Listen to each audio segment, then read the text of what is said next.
সম্মানিত ভিউয়ার্স, আসসালামু আলাইকুম। সকলকে মাহে রমজানের শুভেচ্ছা। নুরানি পদ্ধতিতে কোরআন শিক্ষা এই ক্লাসটা কেন করবেন?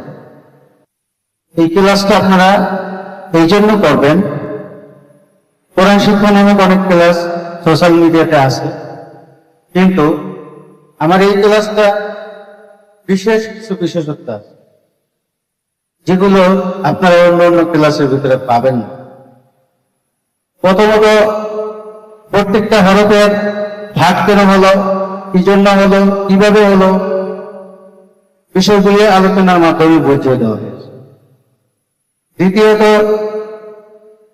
একটা হরফ লিখতে, পড়তে, পড়াতে কি কি দরকার আছে, তা পড়ার কৌশল, সিলেক্ট করার কৌশল, লেখার কৌশল, এগুলো দেখিয়ে দেওয়া হয়েছে। তৃতীয়ত, একটা অনভিজ্ঞ লোক যে একেবারে লিখতেই পারে না, কোনো বর্ণই লিখতে পারে না, সেও যদি আমাদের এই ক্লাসটা করে অন্তত সে আরবিটা লিখতে পারে। আরেকটা বিষয় হচ্ছে, এই ক্লাসটা শিক্ষকদের জন্য খুবই ভূমিকা রাখে।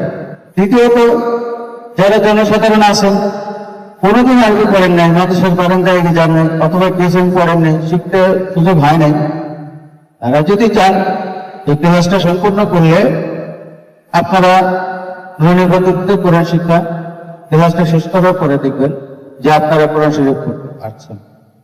যারা লেখাপড়া করতে চান তারা যদি নিয়মিত ক্লাসগুলোতে পড়েন তাহলে আপনারা লেখা ঠিক করতে পারবেন।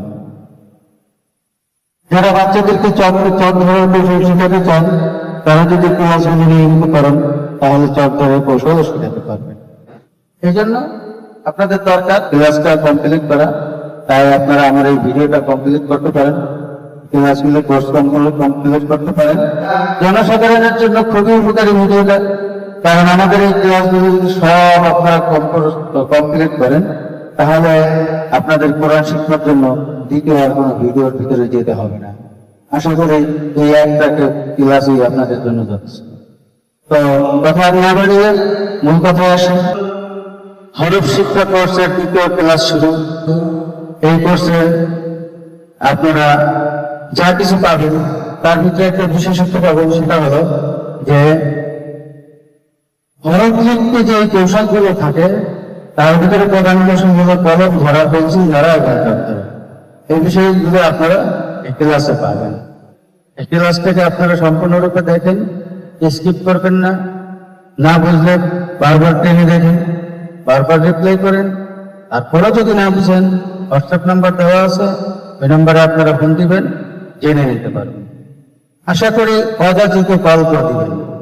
আমাদের চ্যানেলে যারা নতুন আছেন চ্যানেলটাকে সাবস্ক্রাইব করেন, বেল বাটনটা ক্লিক করে রাখেন, পরবর্তীতে ভিডিওটা পাওয়ার জন্য একটা লাইক শেয়ার করে রাখতে পারেন। ধন্যবাদ।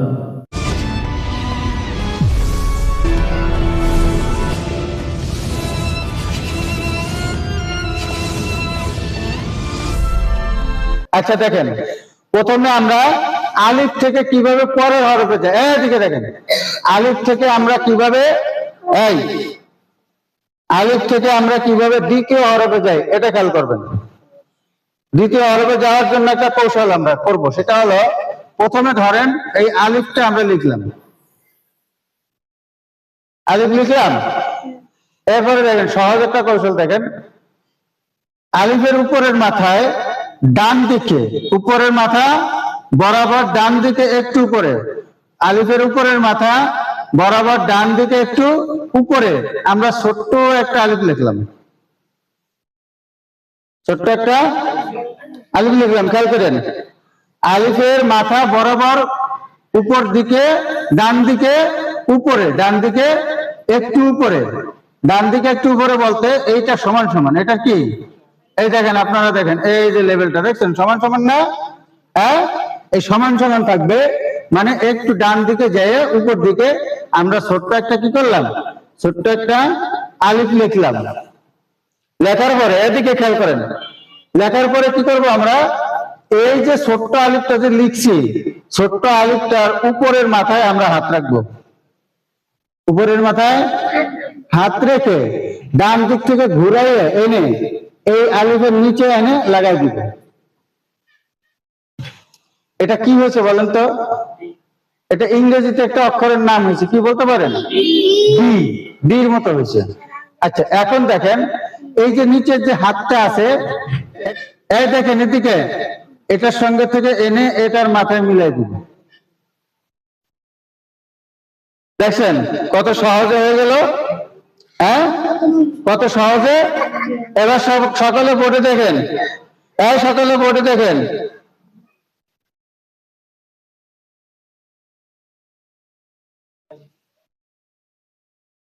আমার মতো এরকম করেন।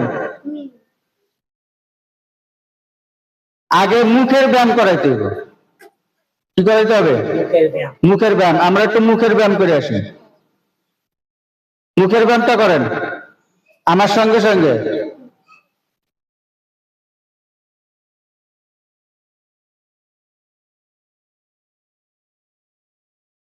মুখের ব্যায়াম হয়ে গেল, এবার জিহ্বার ব্যায়াম।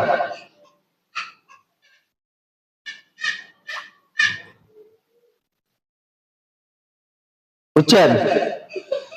মানে আমাদের এই জিহ্বা আর মুখ, এই দুইটার মিশ্রণে তো একটা শব্দ বের হয়, একটা কথা বের হয়, তাই না? তো মুখটা আর জিহ্বাটাকে যদি কন্ট্রোল করা যায় তাহলে হরফগুলি সহজে কি হবে?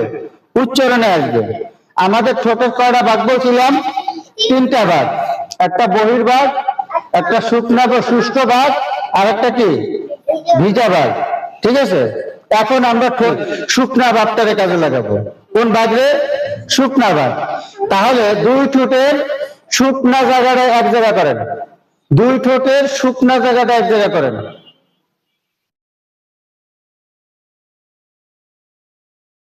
করছেন?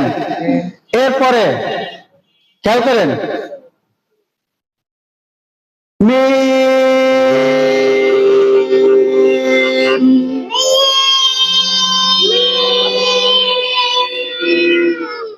সবাই ফেল করছে, দুই একজন বাদে। সবাই ফেল করছে, দুই একজন বাদে। কেন ফেল করছেন? কথা ছিল আমার বলার সময় আপনারা বলবেন না, আমি যখন বলবো তখন আপনারা শুনবেন এবং দেখবেন, শুনবেন এবং দেখবেন। আমার বলা শেষ, আপনারা শুরু করবেন। ঠিক আছে? আবার এদিকে সোজা বসে। কি হচ্ছে আপনার? আপনি লাগে একটু পিছনে বসুন, যান একটু পিছনে যান, আর একটু পিছনে যান। আপনি থাকেন এখানে। হ্যাঁ, এদিকে ঠোঁটের শুকনা জায়গাটা সমান সমান করি।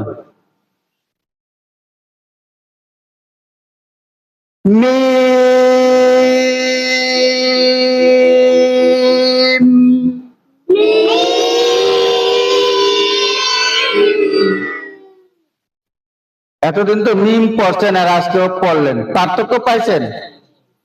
এই হলো নুরানি পদ্ধতির পার্থক্য। বুঝছেন?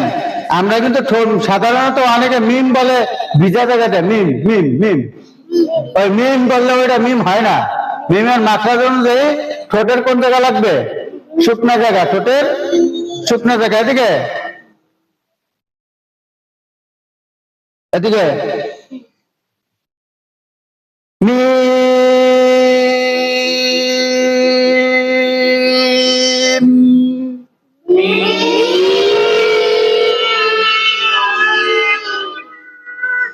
লাস্টে একটু গুন্নার মতন হবে। বুঝছেন?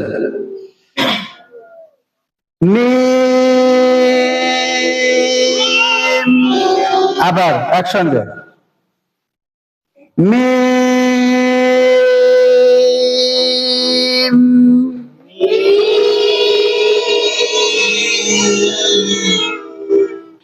তাহলে আজকে আমরা কি শিখলাম? আলিফ থেকে মিমে কিভাবে যেতে হয়, আলিফ থেকে মিমে কিভাবে যেতে হয়। আমি আবার দেখাইতেছি, রিপ্লাই আবার রিভিশন করতেছি। এটা দেখেন সবাই, প্রথম প্রাথমিক ভাবে আমরা একটা আলিফ লিখব, আমরা একটা আলিফ লিখব। আলিফ লেখার পরে আলিফের উপরে, আলিফের উপরে ডান দিকে, উপরে ডান দিকে ছোট্ট একটা আলিফ লিখব। লেখার পরে এই আলিফের উপরের মাথায় ধরে ঘুরাইয়া নিচে আনবো। নিচে আনার পরে এই নিচে হাত রেখে ঘুরে টান দিয়ে এখানে মিলিয়ে দিব। তাহলে এটা কি হয়ে গেল? মিম হয়ে গেল। দেখতে পাচ্ছেন? আবার দেখেন, একটা আলিফ লিখলাম, উপরে আরেকটা লিখলাম, এরপরে এখান থেকে ঘুরে এনে এটার সঙ্গে মিলিয়ে দিয়ে দিলাম। দেখছেন? এরপরে লিখতে লিখতে হাত যখন এসে যাবে তখন আমরা এক টানে লিখবো। কিভাবে লিখবো? এই যে এই যে এই যে এই যে এই যে, বুঝছেন? এক টানে যখন লিখবো তখন লেখাটা কি হয়ে যাবে? সুন্দর হয়ে যাবে। দেখেন, এই যে এক টানে লেখার কৌশল হলো, আগে আলিফটা লিখবো, এরপরে এদিকে এদিকে দিয়ে এই, বুঝতে পারছেন?